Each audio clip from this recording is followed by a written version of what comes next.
Hello दोस्तों, तो चलिए नेक्स्ट टॉपिक की बात करते हैं। नेक्स्ट टॉपिक हमारा है निरोग्लिया। निरोग्लिया बेसिकली क्या है? ये कहलाता है supporting cell of known as supporting cell of nervous system. हम ऐसे किस नाम से जानते हैं? सपोर्टिंग सिस्टम ऑफ या फिर supporting cell of the nervous system. जो निरोग्लिया होते हैं वो smaller than neurons, they are smaller than neurons. Size में न्यूरॉन से छोटे होते हैं बट नंबर में न्यूरॉन से ज्यादा होते हैं एंड हाई इन नंबर। ठीक है, बेसिकली क्या करते हैं ये? They support neuron. इनका मेन काम होता है न्यूरॉन को सपोर्ट करना। जो न्यूरोलजिया होते हैं, जो न्यूरोलॉजिकल सेल्स होती हैं, वो पार्टिसिपेट करती हैं, they are participate in cell division. इनके अंदर क्या होता है? सेल डिवीजन होता है। अब सेल डिवीजन होगा तो यहाँ पे एक छोटी सी बात जो आपको ध्यान रखने वाली है कि अगर कोई भी सेल डिवीजन के अंदर जा रही है तो कैंसर उसे बहुत इजीली अफेक्ट कर सकता है। तो हमारे जो न्यूरोनल सेल्स होती हैं, they can be affected by cancer, they can be affected by cancer. और न्यूरोग्लिया के जो कैंसर होता है उसका नाम, उसे हम बोलते हैं known as glioma.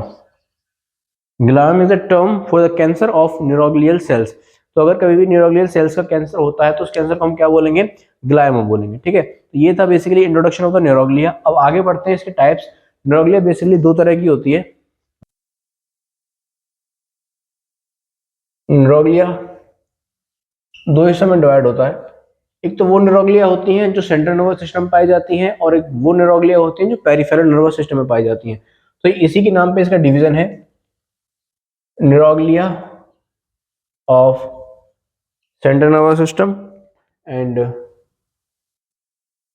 Neuroglia of peripheral nervous system. तो जो neuroglia of central nervous system होता है, ये फर्दर इसके चार डिवीजन होते हैं।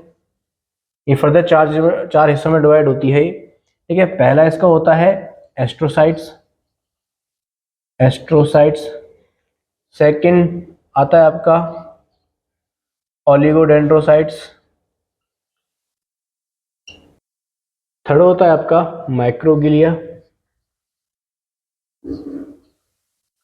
और फोर्थ होता है आपका एपेंडाइमल।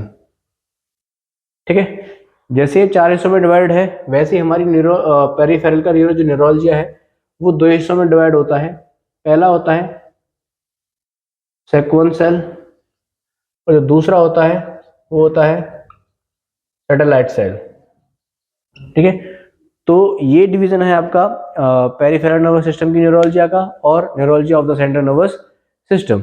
ठीक है, तो सबसे पहले हम बात करेंगे neuroglia of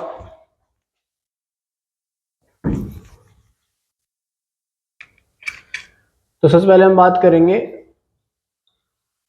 neuroglia of central nervous system. इसमें सबसे पहले थी एस्ट्रोसाइट। ठीक है, जो एस्ट्रोसाइट्स होती हैं वो स्टार शेप की सेल्स होती हैं। कैसी होती हैं? स्टार शेप की सेल्स होती हैं। ये लार्जेस्ट न्यूरोग्लिया का टाइप होता है, न्यूरोग्लिया, एंड हाईली न्यूमरस। सबसे ज्यादा पाई जाने वाली जो न्यूरोग्लिया सेल होती है सेंट्रल नर्वस सिस्टम के अंदर, वो एस्ट्रोसाइट होती है। ठीक है, स्टार शेप की होती है। दी सेल्स हैव लॉन्ग प्रोसेसेस। जैसे कि मतलब कि ये स्टार शेप की होती हैं,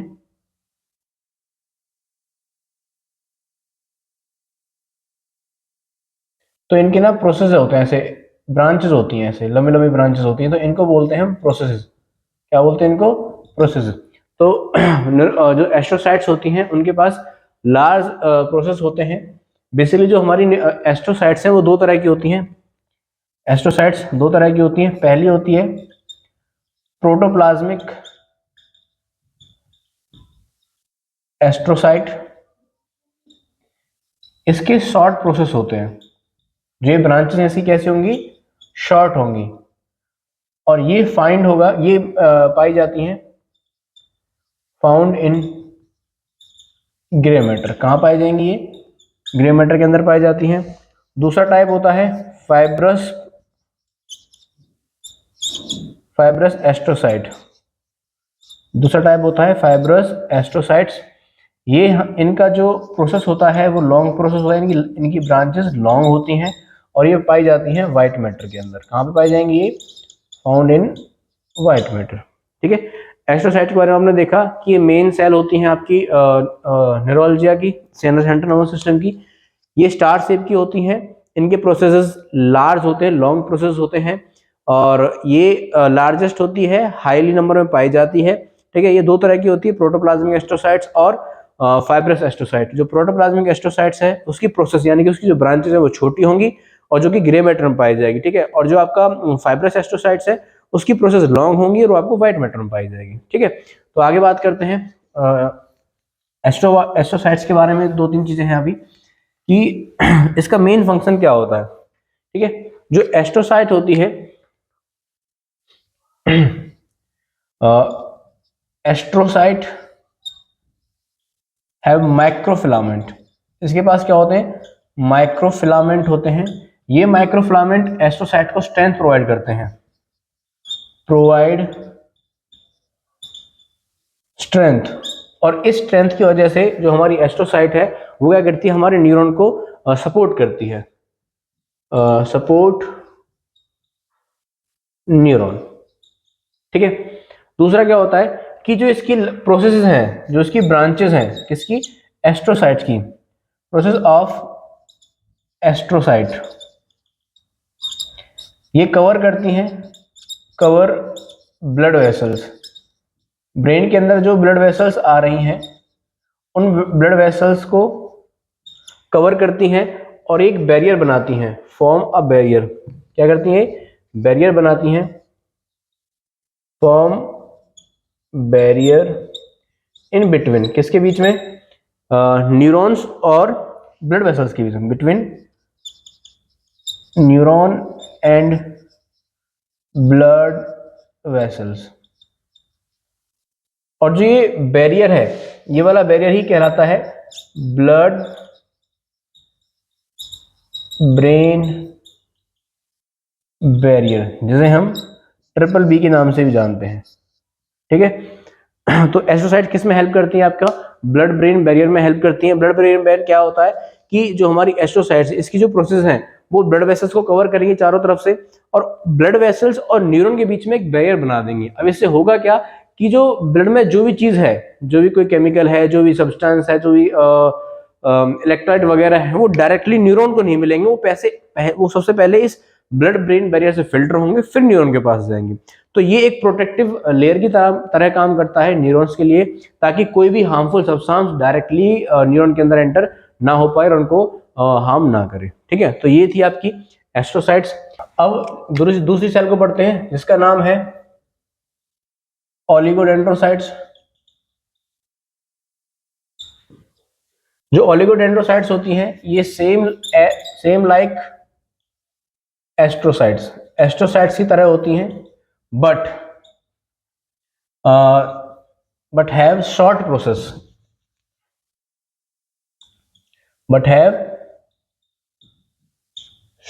प्रोसेस, इनकी जो प्रोसेस होती है वो छोटी होती हैं। ठीक है, और ये लीस्ट इन नंबर में कम पाई जाती हैं एज कंपेयर टू एस्ट्रोसाइट। इसका एक मेन फंक्शन होता है, it make myelin sheath of axon in central nervous system. Central nervous system के अंदर पाए जाने वाले जितने भी एक्सोन्स हैं उनकी जो माइलिन शीथ है वो कौन प्रोड्यूस करता है? आपकी ओलिगोडेंड्रोसाइट प्रोड्यूस करती है, ठीक है। और एक oligo cell, one cell can myelinate several axons, एक ओलिगोडेंड्राइट सेल बहुत सारे एक्सोन्स को माइलिनेट करवा सकती है। तो ये है आपकी ओलिगोडेंड्रोसाइट्स, ये जी है ना, ओलिगोडेंड्रोसाइट सेल, जो कि neuroglia of central nervous system की सेकंड सेल है, ठीक है। अब बात करते हैं नेक्स्ट सेल की। नेक्स्ट सेल है third, that is your microglia cell. Microglia जो होती है वो smaller in size and least in number, size में छोटी होती है और नंबरिंग में भी कम होती है, ठीक है।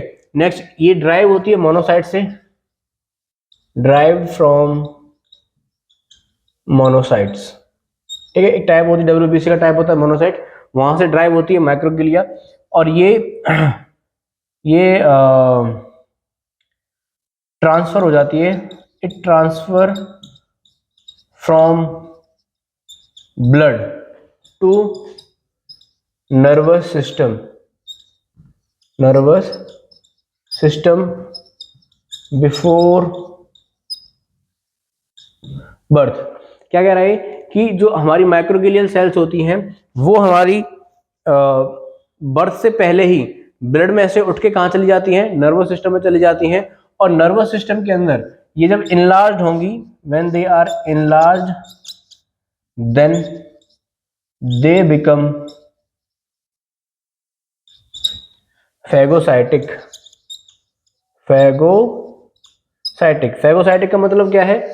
दे इनगल्फ फॉरेन पार्टिकल्स,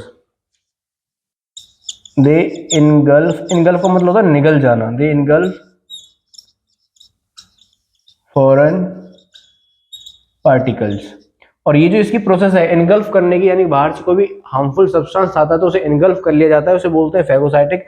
और जो ये जिसकी जो प्रोसेस है ये क्या करती है? It prevent central nervous system, prevent CNS from foreign particles.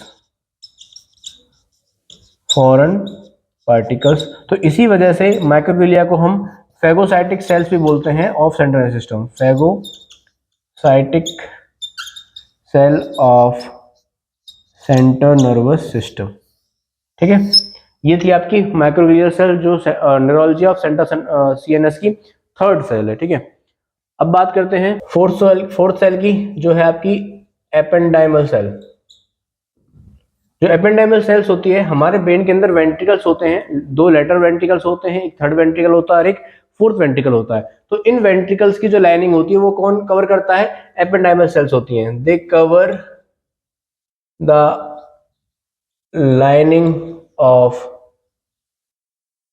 Ventricles of the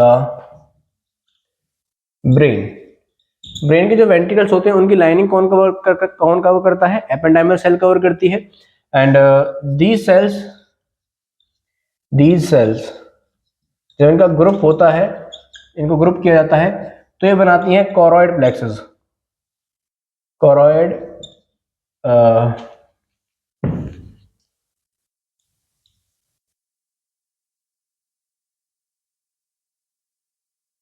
plexus, और यही कोरॉइड प्लेक्सेस क्या करता है? सिक्रीट सेरेब्रो स्पाइनल फ्लूइड, जिसे हम CSF के नाम से भी जानते हैं। किस नाम से जानते हैं? CSF। और यही फ्लूइड क्या करता है? आपको प्रोटेक्ट करता है। It protect the brain and spinal cord, ठीक है। तो ये है आपकी एपेंडाइमल सेल्स जो आपके वेंट्रिकल्स तो ब्रेन की लाइनिंग को कवर करती है। यही सेल्स जब ग्रुप होती है तो क्या बनाती है? कोरॉइड प्लेक्सस बनाती है। कोरॉइड प्लेक्सस क्रिएट करता है एक फ्लूइड जिसका नाम है CSF, सेरेब्रोस्पाइनल फ्लूइड। और यही सेरेब्रोस्पाइनल फ्लूइड क्या करता है? आपके ब्रेन को और स्पाइनल कॉर्ड को प्रोटेक्ट करता है, ठीक है। अब बात करते हैं neuroglia of peripheral nervous system. इसकी दो सेल्स होती हैं, पहली है सेक्वन सेल, ठीक है। सेक्वन सेल का कोई और अदर काम नहीं है, बस जैसी आपकी सेंट्रल नर्वस सिस्टम में ओलिगोडेंड्रोसाइट्स काम कर रही थी, वैसे यहाँ पे सेक्वन सेल्स करेंगी, ठीक है। पहली बात तो ये कहाँ पे पाई जाएंगी, found in the peripheral nervous system, और पेरिफेरल नर्वस सिस्टम में भी कहाँ, around the axon of peripheral nervous system. और वहां पे किसका प्रोडक्शन करवाएंगे ये, दे मेक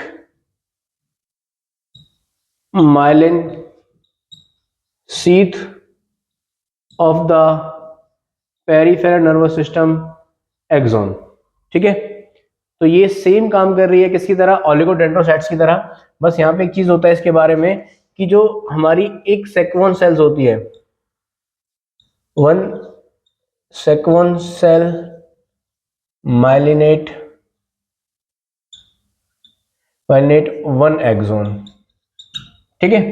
वहां पे हमारी एक सेल बहुत सारे एक्सॉन्स को कवर कर ले रही थी ओलिगोडेंड्रोसाइट्स के अंदर, यहाँ पे हमारी एक सेक्वन सेल एक माइलिनेटर एक एक्सॉन को माइलिनेट करवा पाती है, ठीक है। इसके बाद आती है आपकी हमारी दूसरी सेल पीएनएस की, जो होती है सैटेलाइट सेल, ठीक है। ये पहली फाउंड कहाँ होती है, it found around the cell body of peripheral nervous system neuron. Peripheral nervous system के न्यूरॉन का जो सेल बॉडी है उसके अराउंड आपको कौन मिलेगी, आपकी सैटेलाइट सेट मिलेगी। इनका मेन फंक्शन होता है कि ये क्या करवाते हैं, they regulate exchange of essential substances between cell body and interstitial fluid, ठीक है। तो उसने क्या कहा है कि जो सैटेलाइट सेल्स होती है वो सेल बॉडी के अराउंड पाई जाती हैं, और कौन सेल बॉडी के, जो उन न्यूरॉन्स के जो पेरिफेरल नर्वस सिस्टम में पाए जा रहे हैं, ठीक है। और इनका मेन काम होता है कि जो सेल बॉडी और इंटरस्टिशियल फ्लूइड है उसके बीच में जिस भी सब्सटेंस का एक्सचेंज होना है वो सैटेलाइट सेल्स करवाती है, ठीक है। तो आपने आज पढ़ा न्यूरोग्लिया के बारे में, जो कि एक सपोर्टिंग स्ट्रक्चर है किसके लिए, न्यूरॉन्स के लिए। न्यूरोग्लिया सेल डिवीजन में पार्टिसिपेट करता है, इसलिए इसका कैंसर होने के चांसेस हैं, और इसके कैंसर को हम ग्लाइकोमा बोलते हैं, ग्लाइकोमा। और जो हमारी न्यूरोलजिया है वो दो हिस्सों में डिवाइड होती है, peripheral neuroglia of PNS and neuroglia of CNS. Neuroglia of CNS यानी कि सेंट्रल नर्वस सिस्टम की 4 सेल्स होती हैं, एस्ट्रोसाइट्स, ओलिगोडेंड्रोसाइट्स, माइक्रोग्लिया और एपेंडाइमल। और न्यूरोलजिया ऑफ पीएनएस की 2 सेल्स हैं, सेक्वन सेल्स एंड सैटेलाइट सेल्स। हमने इनकी 6 की 6 सेल्स को हमने यहाँ पे डिस्कस कर लिया है। अगर आपको इसमें कोई भी डाउट हो तो आप मुझे कमेंट सेक्शन में बता सकते हैं, हम उस पर नेक्स्ट वीडियो में चर्चा कर लेंगे, ठीक है। चलो मिलते हैं नेक्स्ट वीडियो में, थैंक यू।